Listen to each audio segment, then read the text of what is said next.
Thank you, thank you, thank you. We've made it another year.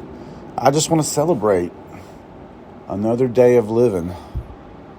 I just want to celebrate another day of life. It's going to be a bit of a different episode for number 42. I think I've decided to go ahead and extend season 1 all the way to episode 50. You know, I had this dream of doing one of these every week, which was crazy. And if we push on to 50 episodes, it's kind of more like that original format that I hoped for, even though it's taken a couple years to do this many episodes, you know, because I'm only hitting them about once a month or once every 6 weeks. But I digress. Today is a special episode because I have just turned 54 years old, as I understand it, in just a few minutes here. It's 1:22. It's 1:22? No, it's 2:22, yeah.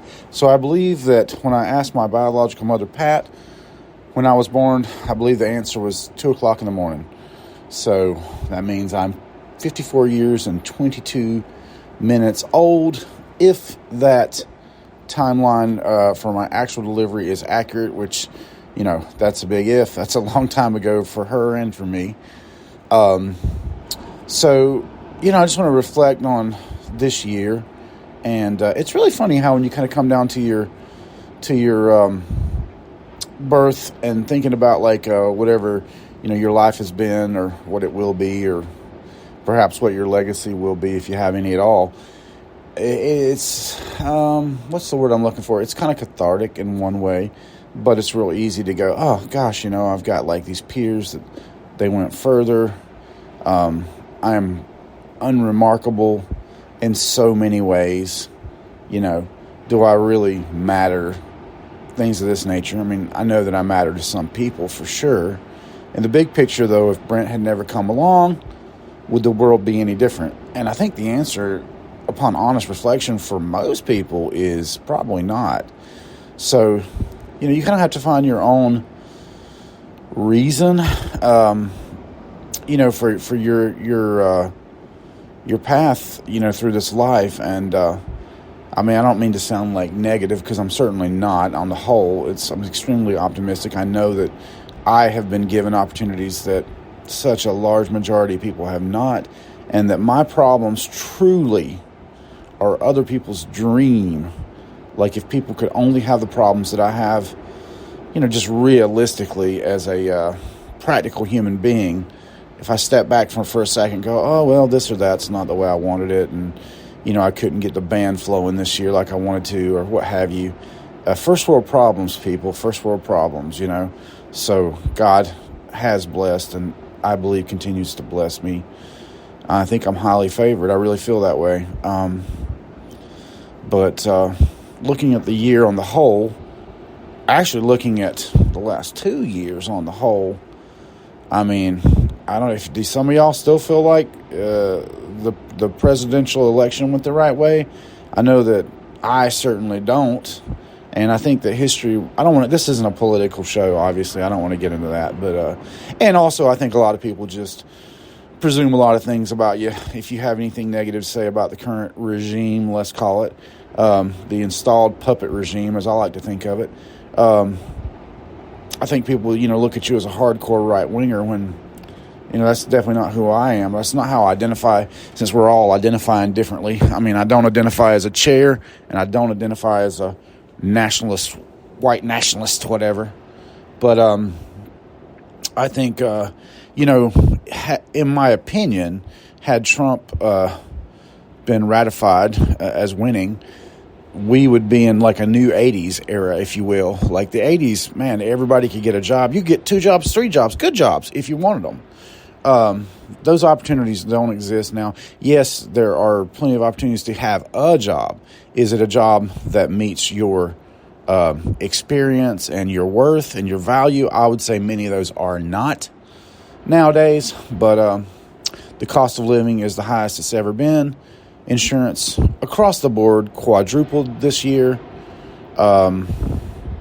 There's really no relief in sight until and someone else is in control in the White House, you know. So it's been a slog, man. It's been a 4-year slog. It's going to be a 4-year slog. That's the way I look at it.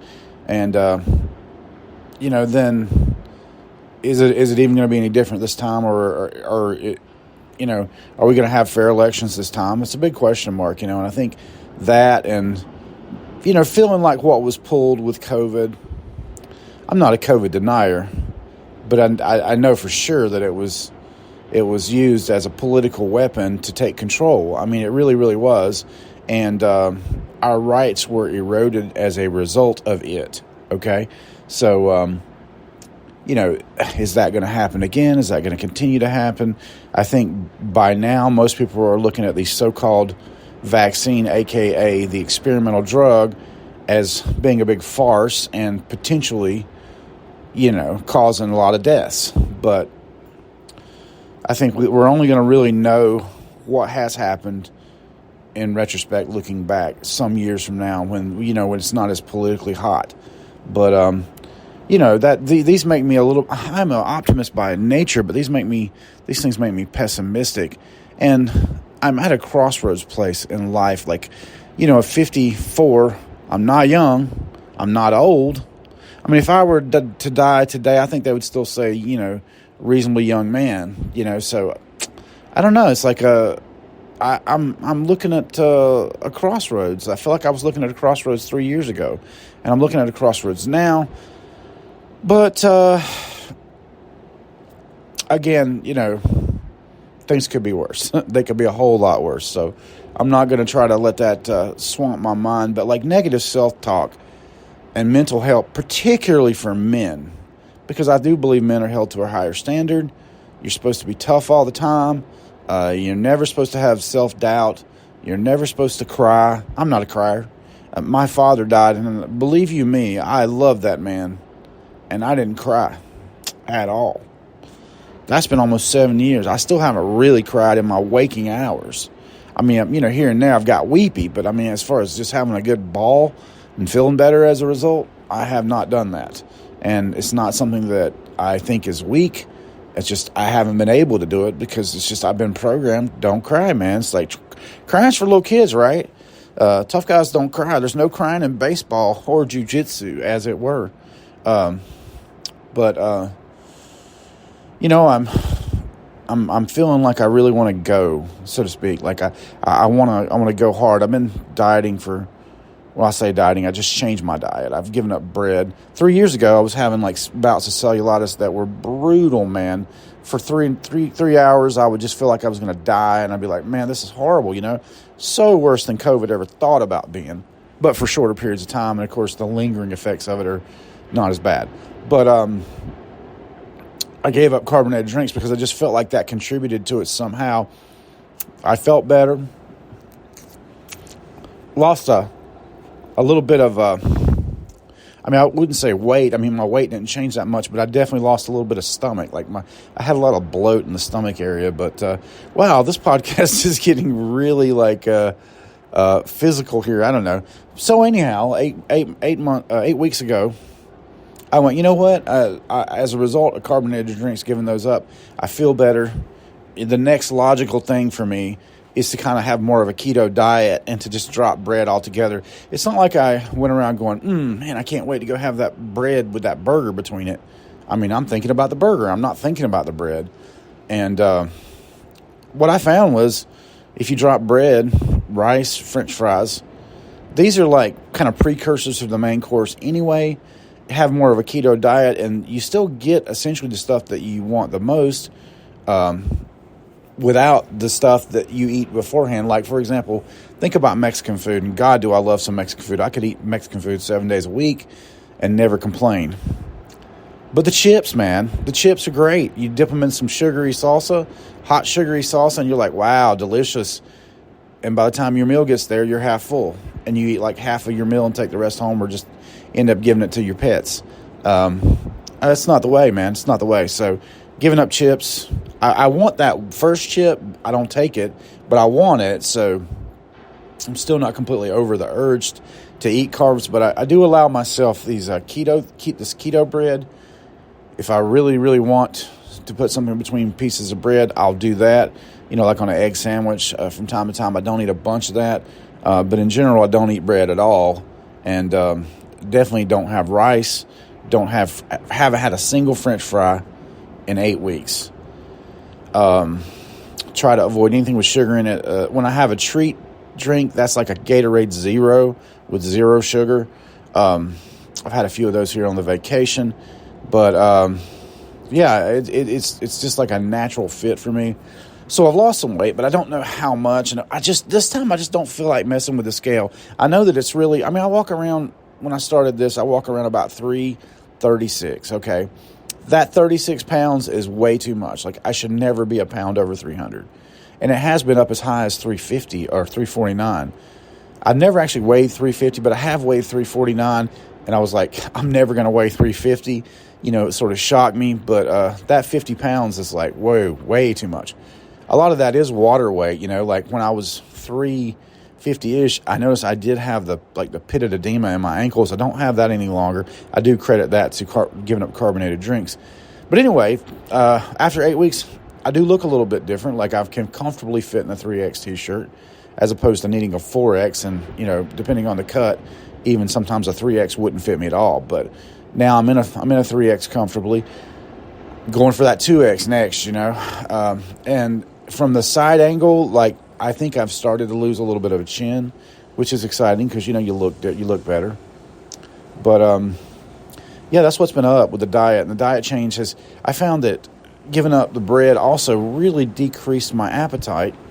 I would routinely go and order a 10-piece chicken wing at El Ranchito when I would meet my friend Ron over there for lunch or whatever. I would never eat all 10, but I would eat 6, 7, 8. With a couple pieces of celery. Now, if I order that same dish after 4, I'm pretty much full. 4 wings, from the 8 wings. So, then of course your calories are going to go down naturally, and you're just not putting. Obviously, chicken wings are not 100% ideal because they're fried, but instead of you're having half as many. So there's a net benefit there. And I don't know if I don't lose the weight, if I don't get below 300, within like 6-8 months, I'm then going to probably go more extreme and just cut out all fried food whatsoever. And then if that doesn't work, I guess my plan would be to go pescatarian for a while and not have any red meat, because I know that's going to cut back the calories quite a bit. Red meat, of course, not being the most ideal for you, but I don't really believe in vegetarianism that much. I think you'd have to be really disciplined to get all your vitamins and supplements. Now, I do take a product called Super Slim from Albemarle Nutrition that is an appetite suppressant, and that has certainly kicked in with the keto, eating less and shrinking the stomach. And I also take a men's multi-pack, which is just all the stuff that you're supposed to have. A man of my age is supposed to have omega-3s and various vitamins. It comes in like a 7-pill daily packet, so you just open that packet up, pop those in. So, yes, I am taking like 9 or 10 pills a day, but it's just at one session. I don't have to think about it so much. So the website for Albemarle Nutrition has continued to get orders and ramp up. I'm looking into learning a new tool for design, which I've had some difficulty getting it set up, but eventually I think I'll get that sorted. We have a new host now that's more of a person as opposed to the big SiteGround, which I was with for like 17, 18 years. SiteGround was great, but unfortunately when this whole Russia-Ukraine conflict happened, a lot of sites, like, for example, the uber-liberal Meta, a.k.a. Facebook, would not let me link to my website because it was hosted in Russia, which is some old bullshit for the record. That has nothing to do with business. I don't know why they got involved in that. And I think that whole... Of course, I'm sympathetic to any country that gets invaded, but I do think there was a lot done to provoke Russia in that whole matter, that it's not being presented to us that way. And war makes the Democrats money. Well, the Democrats and the Republicans. The war makes rich people richer. Just remember that, my friends, whenever you see a war that you don't like. Obviously, in the whole situation in Israel is horrible. Horrible on both sides. I'm with Israel. I mean, does that mean I want to see innocent women and children getting killed in bombings of apartment houses? Hell no. But I don't know how you could ask any nation, let alone your ally, to not imagine if, the world said to America after 9/11, hey, it sucks that they bombed, you stole your airplanes, killed your people, killed thousands of your people, but you can't retaliate. Okay, you're going to find out who America is. And I think the world did find out who America was at that time. Would it have been a higher road to have sent aid to, Afghanistan than bombs? Sure, it would have. But that's not human nature, okay? When somebody kicks you, the only thing you can rest assured of is however hard you hit them, they're going to hit you harder. So Israel is not in a secure position like we are. They're literally, it's life in the wolf's den in the Middle East, obviously. Death to Israel, get the fuck out of here. Anybody that would say that is an absolute bigot, anti-Semite, and a hateful human being. And these freaking stupid-ass white liberals, pardon my French, that continue to perpetuate this, Palestine's the victim. Listen, there is no Palestine. Look back through history and show me when a country was stolen from Palestine. Palestine was declared by the British people. There was no Palestine. There is no Palestine. Essentially, it is a reservation set up by the British, really. And of course, the ideology is insalubrious to them living with neighbors all around that they absolutely want to wipe off the face of the earth. So how could a person be against Israel defending themselves? This is my position. I realize many of you won't agree with that. That's fine, because you know what? This ain't your show, and it's America. So I say what I want. But I digress. I don't want to see any Palestinian that is a non-combatant harmed in any way. I particularly don't want to see women and children suffer. But that's the plan of Hamas, people. That is how Hamas does it. They are the absolute perpetrators of the human shield. And this is what happens, But it's horrible. It's really horrible. This is a cheery episode. Man, oh man, oh man. This is probably, par for the course when I record at 2:30 in the morning. But, one thing about staying away from home, and this is, I guess, my third night here, I don't usually rest good. I can't say it's not comfortable, but I'm accustomed to sleeping in my bed. We've got the poodle, my little modus operandi, the particular firmness of my bed or not.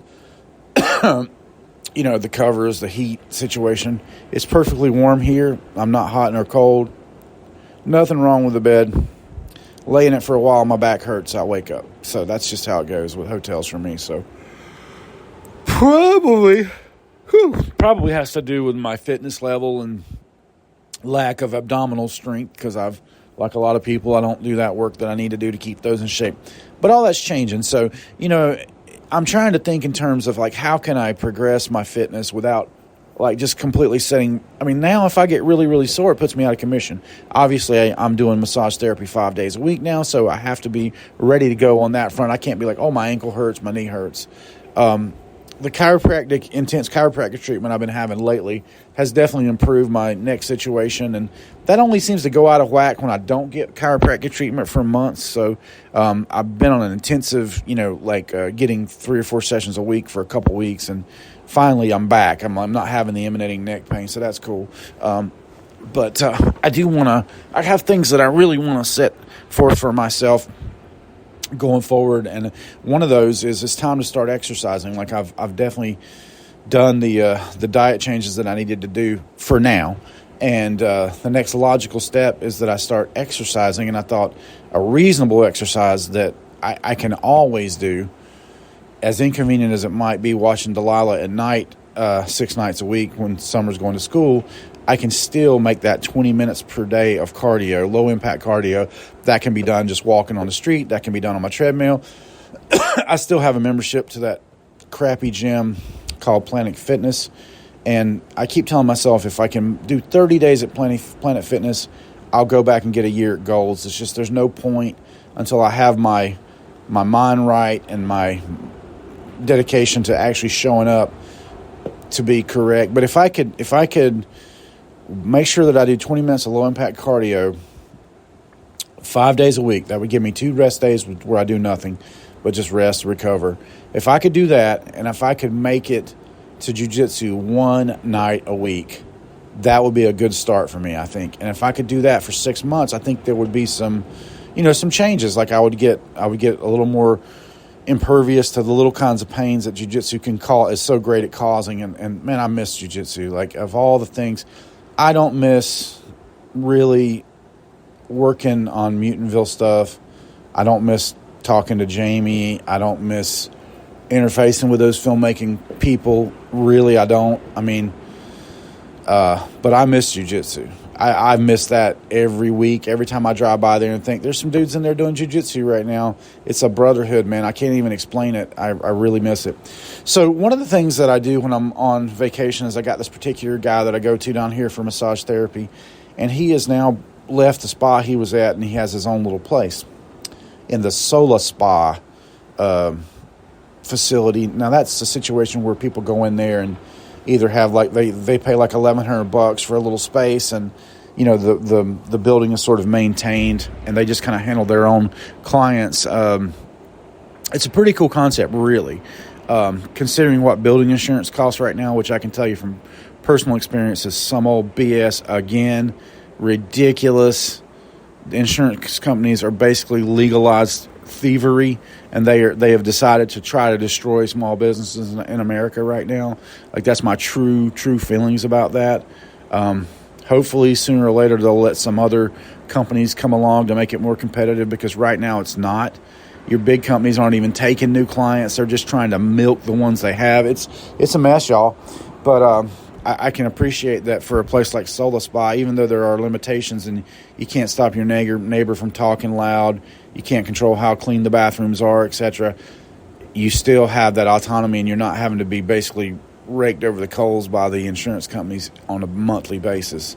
What else? Delilah's thriving. She's 4. She's definitely more of a handful now, but she's about almost 4.5, and things are going great with her. Which is one of the reasons I really want to increase my fitness level, to be able to keep up with her and do more. And, I want to get back into the hiking and the outdoor activities. There's a vision I have for her that I need to be fitter than I am to make happen. I definitely want her to be involved in, martial arts in some way, and, of course, music. And when she gets off, like right now, it's tough for me to get her to gymnastics once a week.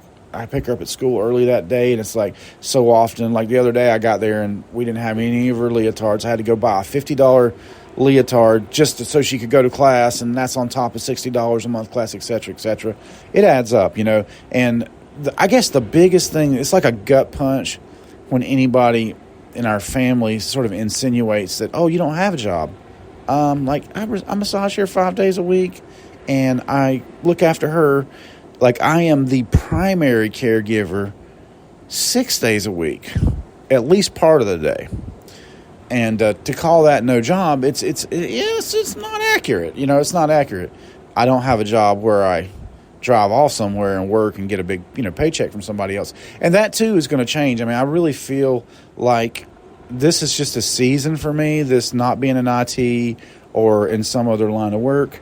I've definitely had an eye on either going back to IT with remote work or, and I don't, I've been out of it now for 5 years, for almost 5 years. So it's going to be new technology, and I would probably need to go get some certifications, which I could do all online. And I'm willing to do that. It's just finding that direction and really what I want to do and finding a passion for it again. But truck driving is something I've been interested in since I was little. And, that's the thing that I get the least support from. The thing that I would most like to do, I get the least support from the family. Oh, you can't do that. What they realize is when they're talking out of the side of their neck saying, hey, get a job, et cetera, et cetera. I'm like, well, I do have a couple jobs now. They don't actually want me to do that. You know what I'm saying? Like, they essentially want me to get something that remains convenient for them to call on me at any time. In the situation of my mother, no diss to my brother, he runs his own business. He's a single man. He has more free time than me. But when it comes time to taking care of mom, making sure her taxes get paid, making sure, that she's okay when she falls, which she does, being the guy that goes and, gets her up off the ground, literally, most often I feel like that's me. Now, if you ask my brother, he probably would feel like that's him, but that's from my perspective. I feel like oftentimes he's out on a job, or he's not available, or he's off to the beach or whatever, or off to the casino or whatever. And I'm not saying the reality is that he doesn't do anything. I'm saying that, like, from my perspective, I'm handling about 80% of that load too. So, and I'm happy to do that, by the way. I could never do for my mother what she's done for me. So that wasn't a complaint. It's just an observation that, along with all this other stuff that supposedly, all this free time I supposedly have. Now, I have had some free time while Delilah's in school, for sure. And, massage therapy is a hot and cold business. You'll get times when you absolutely can't get a break. They'll schedule you back to back to back. And then there's times when I decided to go ahead and stretch those days out just to try to accommodate more people. And what I knew would happen happened. You have bigger intervals in between, and then people still hit you last minute. Like, I'll give you an example. I'm not going to call names. One of my clients from school, not a good client, if I'm being honest, not a particularly easy client to please. And I know my value. I'm good at this. But a client that's very picky, and a client that never wants to book in advance, and a client that always expects to be accommodated. I expanded myself from Mondays and Tuesdays to Monday through Friday. And you know what she asked? Is there any way you could work on me Saturday morning? Hell no. That's my answer to that. You teach clients how to treat you. And as a result, if you don't do that, bad habits are formed. This is a service business. I understand that. I charge more than more people because I know my worth. I understand that. I don't have to be booked all the time because, obviously this is an add-on. This is not my mainstay. But I wouldn't mind it being more of a mainstay kind of thing. I just really have to get my life in a place where I can give that more time and be prepared to sit there and not make anything, waiting on somebody to show up. And that's the part I've always had trouble with massage therapy. Speaking of which, so I go to my guy down here. I'm looking forward to this one really deep tissue massage. He's good. He's got skills. But since he branched out on his own, I can tell, like, he's not as fresh. Get to work, and it's like 75% of the normal level. He's an hour late getting there, which was a big deal. And then he didn't answer. He had fallen asleep but he's a guy that's, trying to make it on his own, and he had waited tables to 3:00 in the morning or something of that nature. I'm not mad at him. I'm just saying, when that's your only massage in a year, I'm going to have to start getting massage more than that, just to keep myself at optimal level for doing massage. So I'm going to try to go back up to Denver to one of my former instructors up there. It's got her own place, and she is flawless. I have had nothing but amazing massages from her, so absolutely flawless. But yeah, so I don't know what the morning holds. If I get sleepy, I may try to lay back down, or I might just go out and walk on the beach. Haven't had a nighttime walk, and I got my flashlight down there, so might try to do that. The weather is very nice. It's 51 degrees right here, which I don't find super cold with a hoodie on. That's perfect walking weather for me. We vacillate. I'll want to go home, and then Nancy won't, and then Nancy will want to go home, and I won't. And so sometimes we end up staying until like Monday morning. The one thing about staying Sunday, once you get past 12 noon, it's like everybody's gone, and there's not a lot of people here right now anyway. Oh, there goes the vehicle patrolling the beach, going up and down, making sure nobody's sleeping on the beach. Let's see if they're pulling the thing behind them to flatten out. I don't think they are pulling the sled to flatten out the beach. But happy to be here, happy to be able to take a vacation, excited to get back. I want to implement some new things. I want to continue to build up our website and push the online aspect of our business. Just got to get my web host fella to get back with me. I'm going through a frustrating time right now where he's a good friend of mine too, but he's got a new job, and as a result of that, my access to him is not the same. And it's really rare for him to go this long, but it's been like 5 days. I've been asking for plug-in to be installed, which I need, and no dice, man. My last message was, hey, why you ducking me, bro? I know what it is. He's just busy. I mean, that's his life, but yeah, I don't know. I guess I asked myself, how far could this go before I would go back to, getting less service, but just paying a regular web host where I could get, a guarantee of action in 24 hours. That would really suck because I've already spent a lot of money getting the website set up with him and the store and everything. So I don't know, man. It's not an emergency right now. So this is really just about me trying to learn new stuff and get a little bit more active on there, bringing that store up to where we want it to be. But it is frustrating. Everything's frustrating, man. Frustration is like just center in my psyche these days. It's like frustrated with the government, frustrated with insurance, frustrated with getting my chickens going. By the way, the chickens are going great right now.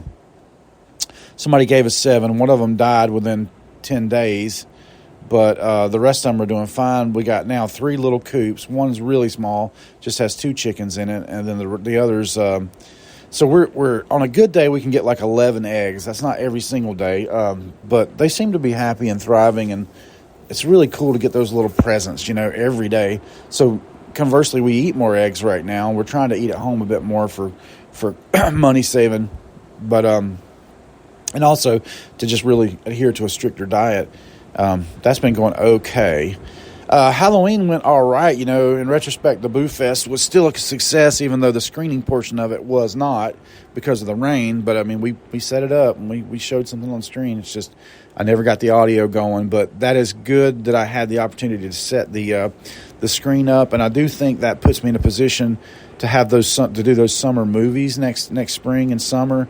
So we'll see. Maybe I'll get to do some of those and have some fun times with that. So still love Baden. Still my favorite place to hang out.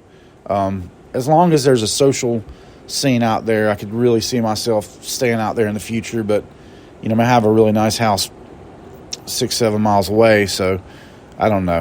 Who knows what the future holds. But I trust that God will continue to look out for us and bless us all. And I hope and pray for peace for the world. This ridiculous war, man. I mean, will we ever learn? It's just human nature to destroy ourselves, and fighting your nature is very, very difficult. Man, that's very dour note here. I don't know what else to say. I recently watched the new version of Follow the House of Usher on Netflix, and I gotta say, it was executed at a high level. Of course, it was super woke, but they kind of got all that out of the way in the first couple episodes, and then sort of focused on the storytelling.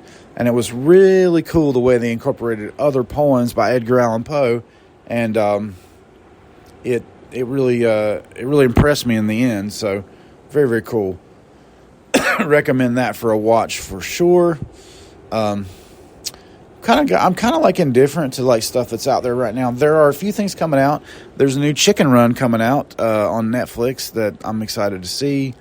I'm sure there's a few other series that Rebel Moon, definitely from Zack Snyder, definitely looking forward to that. I love that somebody finally went, you know what, Star Wars, screw it. I can tell my own story like this. I don't need your permission. I don't need Kathleen Kennedy turning this into some sort of man-hating or feminist, or I don't know. It's like now the word feminist doesn't mean feminist anymore. It means dudes can compete as women. So I don't even like using that word because it's just a misnomer these days. I think equal rights for women, everybody's in favor of that, and that's the definition of feminism. But man, what they're doing now, it's just wokey woke, and I do think the nation has had enough of it and is willing to say so, whereas in the past there was a lot of fear of being canceled. I think people are less frightened of being canceled. Every time something happens to me on YouTube, like I'm not monetized. I don't know why they would go to the trouble of treating me like they do, but like from time to time, I'll get like a copyright strike for freaking playing a cover, showing a video of myself playing an Eagles song, and I'm going to get a copyright strike? I mean, that's crazy. That is crazy. A copyright claim, fine. I'm not making any money. You're not taking anything from me. You're just saying I own the copyright. A strike? 3 strikes and you're out, buddy. I mean, I've got like over 500 videos of my life on there. Some of them are not backed up in other places, so I get pissed when I see this, and for 90 days I have this strike on my record. So I immediately redouble my efforts to upload all of my content to Rumble. Then I'll settle down and my passion will fade and I won't continue with it. But I got a lot of content on Rumble, but I really wish I had the time. I do have the time sometimes. I should actually focus on it to actually get my butt in gear and download all my videos off of YouTube, throw them on Rumble, just in case for that day, against that day. And then I go through these things where, like all the marketing that's served up to me, the only thing good marketing-wise on Facebook is the locals. I have gotten some free stuff off of that, and I bought some stuff off of that from local people. But as far as the AdSense served up stuff, most of it I can look at and just intellectually recognize it as a scam. And Facebook should be able to do that. I mean, like, they're all about fact checkers, right? So-called fact checkers. They sure don't fact check the people that buy their ads, that's for sure. I collect these composite effects masks, and a mask is $600, man. Like the gloves of Monster Hands or whatever, $600. So a pair, $1,200. And they're selling it for $35. It's pictures of it, but people have shown what they get, and it's like a little vinyl piece of crap mask. Doesn't even look like it. And Facebook's okay with this. And these scam ads are everywhere, man.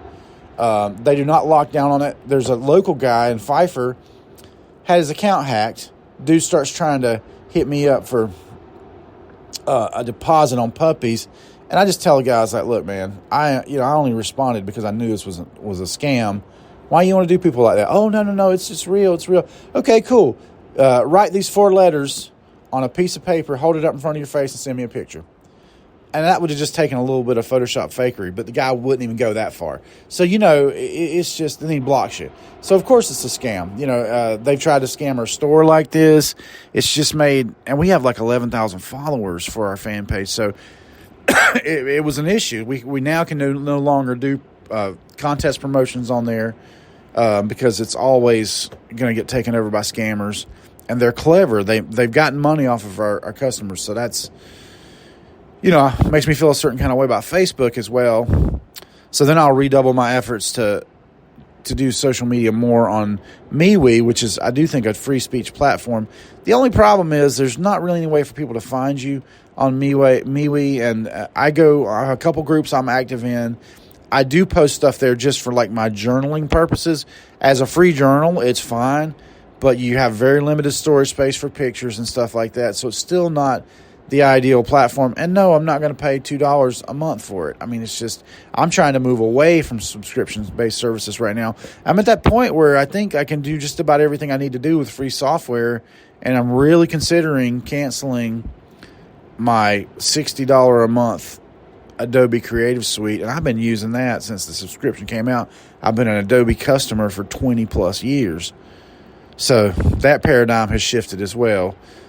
Always change, man. Life's about change, Things that you were sure you'd always be doing have changed. I do a lot of art on my tablet right now, and I find a lot of just relaxation from that. That's my, you see me doing that at the coffee shop and slipping off and getting coffee. It's not like I'm promoting somebody else over at my place. Hey, go to Albemarle Nutrition, have a green tea. It's better for you. But when you're there all the time, that's not your place to relax when you work there, so, and I have this conversation with Nancy all the time. It's like, hey, I have few moments for myself type things I do. That is an easy and cheap one. You really ought to just not begrudge me that, but, if I could make coffee like them, I probably wouldn't go there, truth be told, but I do enjoy it, and I'm glad to see them doing good. I think if you take away Baden Coffee and you take away loafers, that's, 70-80% of my attraction to Baden, that and it just being quiet. But more and more, there's people willing to walk up and down the street out there smoking and just making it smell like an ashtray. And, then that makes me feel a certain kind of way. And I'm like, look, man, I'm not with being smoked on. Understand that. I don't walk out with my guitar amp in my back blasting you with something you haven't asked to hear. Smokers, man. Smokers are so inconsiderate, dude. I don't even like to mention it. It's such a nasty habit. I don't even like to mention it. But, yeah, man, another birthday rant fest. Jeez, I can't be doing these in the middle of the night. I'm working on a stop-motion puppet that my late friend Bill Herman actually started for me, and I sort of took it and ran with it, and actually brought it with me, and the plan was to actually cover it with fur, crepe fur, which I recently got from Pop Shelf as their last day. So our old Dollar General next to where we used to rent a space for 14 years over in Sun Plaza, they converted to a Pop Shelf. I love Pop Shelf. Pop Shelf was there maybe a year, and they decided it wasn't profitable enough. It's going to go back to a Dollar General. Wah, wah. And they were big on art supplies. That's why I would go in there. But anyway, so I've bought a few art supplies from them, but it's not salubrious. So they're going to go back to being a DG, which means they're going to go back to having a heck of a situation with stop loss because of all the shoplifting, and their employees don't make enough, so then they're just putting stuff in the dumpsters for their friends to come and get, and just it was a mess before. I mean, I hope for their sake it goes better this time. But Albemarle has a Chick-fil-A now. We have a Starbucks, which nobody goes to, and a new pop-up 7 Brew place, which is all these blended drinks. We went by and tried their unsweetened tea. That was undrinkable. I think their mango smoothie might have been okay, but I don't drink coffee anywhere but Baden Coffee if I'm in that area, so, I don't get that from them. But it seems to be doing well, which is ironic, that Starbucks right beside of it would not be trafficked like you would think. You just never can tell. Albemarle's a strange marketplace, I guess. Alrighty, well, I guess I have carried on for long enough. I'm going to close this out. This is a long episode to make up for all the short episodes I've been having lately, but I'm still trying to wrap up the Ansel Brown project after 3+ years. I have got the V Hill project part 2, basically 1 album's worth of material. I think we've got that in a good place to kind of put it on a record, and hopefully we'll be doing that. Maybe not this year, maybe first of next year. And at some point, getting Ansel's album, that's largely depending on his availability and stuff. But hopefully we'll see that. That'll see the light of day at some point. I'm really happy with the Middle of the Madness that we produced for him, wrote and produced and recorded.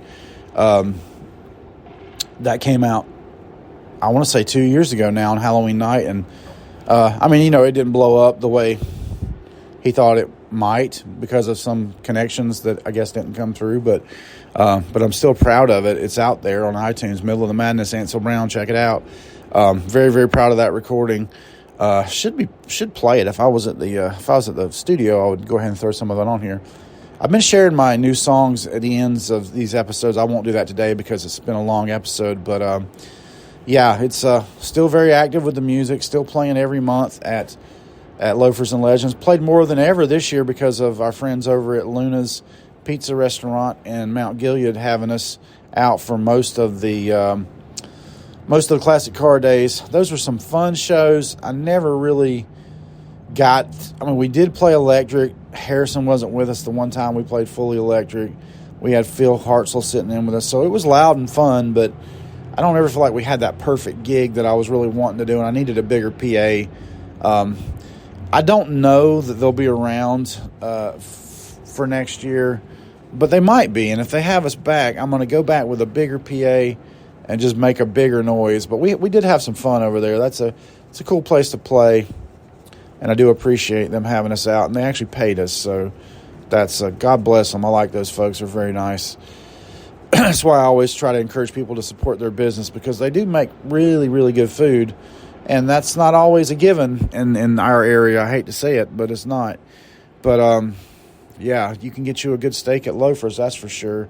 Take care of Loafers and Legends because they take care of us, and they actually are the only game in town when it comes to nightlife at Baden. So check it out. I hope that place lives forever.